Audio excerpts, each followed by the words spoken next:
সাগররুনি হত্যা মামলার তদন্তে টাস্ক ফোর্স আবারও ৬ মাসের সময় পাওয়ায় হতাশ পরিবার। দুপুরে সুপ্রিম কোর্টে এক ব্রিফিংয়ে রুনির ভাই নওশের রোমান বলেন ২০২৪-এর ৫ আগস্টের পর বিচারের প্রতীক্ষা করছিল পরিবার, কিন্তু ১ বছরেও অগ্রগতি না থাকায় সবাই হতাশ। এ সময় সাগররুনির সন্তান মেঘ উপস্থিত ছিলেন। মামলার আইনজীবী জানান, টাস্ক ফোর্সের ৫ সদস্য আদালতে ব্যাখ্যা দেওয়ার আবেদন জানালেও রাষ্ট্রপক্ষ সম্মত হয়নি। পরিবারের উপস্থিতিতে কমিটির প্রতিবেদন উপস্থাপন করলে স্বজনরা কিছুটা হলেও সান্ত্বনা পাবে বলেও মনে করেন আইনজীবী। গত বৃহস্পতিবার টাস্ক ফোর্স মামলার তদন্ত সম্পন্ন করে প্রতিবেদন জমা দেওয়ার জন্য হাইকোর্টের কাছে আরও ৬ মাস সময় চায়।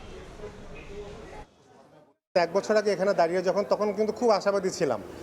কোর্টে যেভাবে বলা হয়েছিল তাদেরকে সময় বেঁধে দেওয়া এবং যেভাবে খুব দ্রুত একটা টাস্ক ফোর্স গঠন করা উচ্চপদস্থ কর্মকর্তাদের নিয়ে, সেটারও যখন ১ বছর হয়ে গেল এবং সেটা যখন বারংবার আসলে সময়ে পেছানো হচ্ছে, সেখানে আশাবাদী হওয়ার মধ্যে কিছু নেই। রাষ্ট্রপক্ষ কেন এত অফেন্সিভ ডিফেন্স নিতে গেলেন, এটা আমার কাছে খুব বেশি অ্যাকসেপ্টেবল মনে হয়নি। টাস্ক ফোর্স নিবেদন থাকবে তাদের প্রতি, অনুরোধ থাকবে তাদের প্রতি, পরিবারের সদস্যদেরকে ডেকে তারা এই তদন্তের অগ্রগতি সম্পর্কে একটা বৈঠক করে তাদেরকে অগ্রগতি সম্পর্কে অবহিত করা দরকার।